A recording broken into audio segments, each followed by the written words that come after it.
और पशु जीव है भोग योनि में, उनकी सहायता करना तुम्हारा कर्तव्य है। अगर उनकी सहायता अगर नहीं कर पाए तो दिक्कत आ जाएगी। आजकल स्वार्थ में क्या करते हैं, एक राजा अपने राज्य में अपना राज्य का संचालन कर रहे हैं। ये कोई बेटा था और बेटा को कोई रोग ऐसा बन जाता है जो बेटा तकलीफ हो जाता है, उसका ब्लड दौड़ना बनना बंद हो गया और वो बड़े परेशान रहने लगा। राजा अकेले बेटा को देख करके बड़े परेशान हुए। राजा ने डॉक्टर बुलाई, तरह तरह की चेकअप, लेकिन कोई बीमारी कायम नहीं हो पाई। राजा हर तरह से बेटे पर विवश हो गए। फिर उन्होंने कहा, तो किसी ने बताया ऐसे ऐसे भाई तांत्रिक रहते हैं और उनसे परामर्श ले लो। तो डूबा हुआ शिवार पकड़ता है और शिवार में जल नहीं होता है, नहाते हैं शिवार। ये केवल ये जानते कुछ नहीं है, वो इंतजार कर रहे हैं कोई चिड़िया के फंसे, मेरा मुर्गा का काम चल जाए या फिर बोतल का काम चल जाए, अपना काम बनता और बाहर में जाए जनता। अपना काम बनाने के लिए तुम्हें उल्टा मार्ग दे देंगे। ऐसे ही उन्हें बताया, तो राजा को बताया कि तुम्हारे पिता रूठ गए हैं। हमारी दुनिया में भी चल रहा है, यानी तुम्हारे पिता रूठ गए हैं।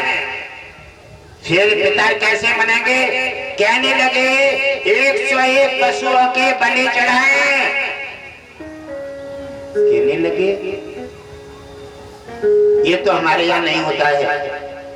हमारे पिता जो थे वो केवल बकरा के बलि चढ़ाते थे। कहने लगे चलो ठीक है और बकरा के बलि चढ़ाओ। तो राजा का हुक्म, जो जो अच्छे अच्छे बकरे हैं और शहर बना से ले आओ।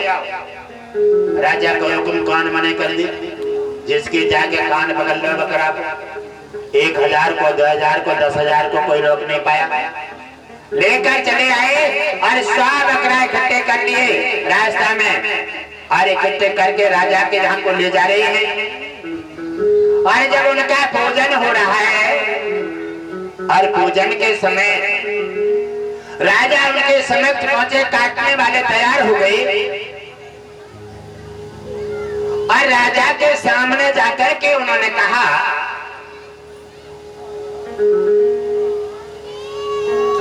एक बकरा उसमें से बोलने लगा और कहने लगा, हे राजन,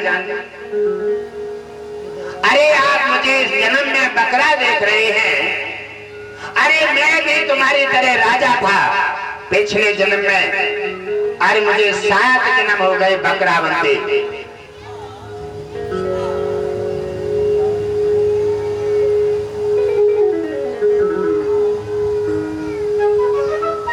7 जन्म बकरा बनते हो गए। और उन्होंने देखा, हे राजा, मैं आज देख रहा हूं, आज तुम्हें थोड़ा सुझाव देना चाहता हूं कि मैं भी राजा था और आप भी अपना राजा का पद खोने जा रहे हैं। कहने लगे क्या मतलब? कहने लगे राजन, मैं भी राजा था, शिकार खेलने जा रहा था, सेना मेरे साथ थी और देखा एक बकर कसा बकरा ले बैठा था पेड़ के किनारे और सभी भीड़ लगे हुए थे। और हमने देखा कि ये जा रहे हैं, तो उन्होंने कहा, अरे क्यों भाई भीड़ लगाए हो? अरे कहने लगे भीड़ इसलिए लगाए हैं, ये बकरा नहीं काट रहा है। अरे काट दे भाई, काट करके इन्हें दे दे और भीड़ खत्म कर अपने अपने काम से लगेंगे। इतना कहते ही उसने बकरा काटा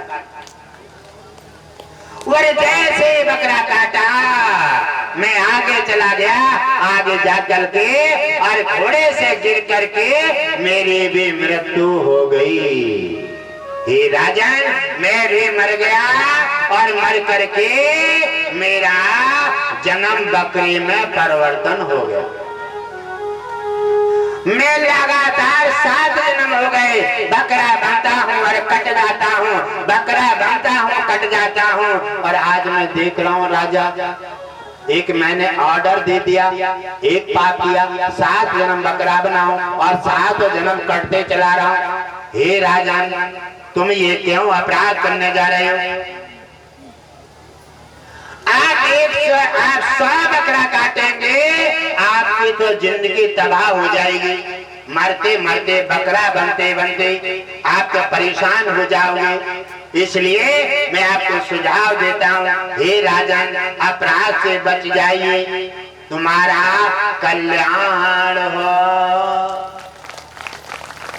बकरा की बात सुनकर के राजा की आंखों में आंसू आ गए और बकरा के पास पहुंच गए। बकरा का सिर लेकर के अपने हृदय से लगाया, कहने लगे, मुझे लगता है तुम बकरा नहीं और कोई मेरे मित्र दिखाई देते हो।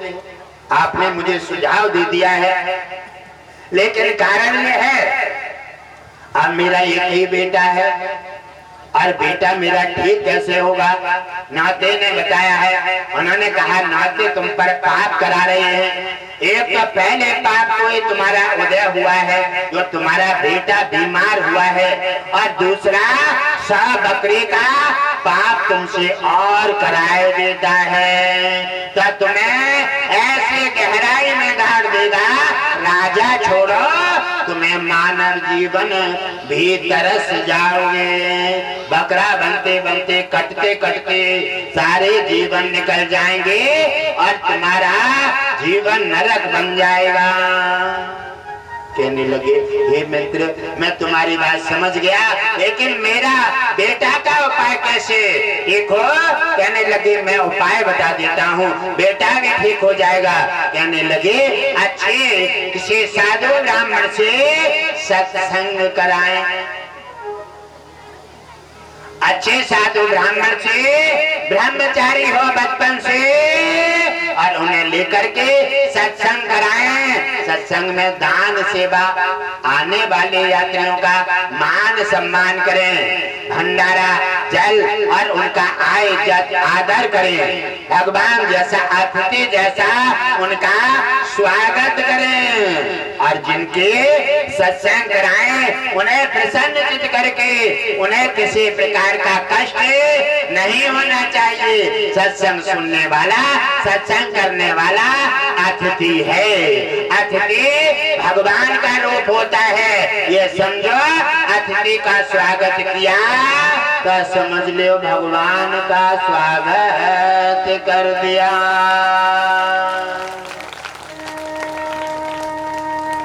राजा बड़ा प्रसन्न हुआ और राजा ने तत्काल हुक्म दिया कि अब कोई भी बकरा नहीं चढ़ेगा, कोई भी।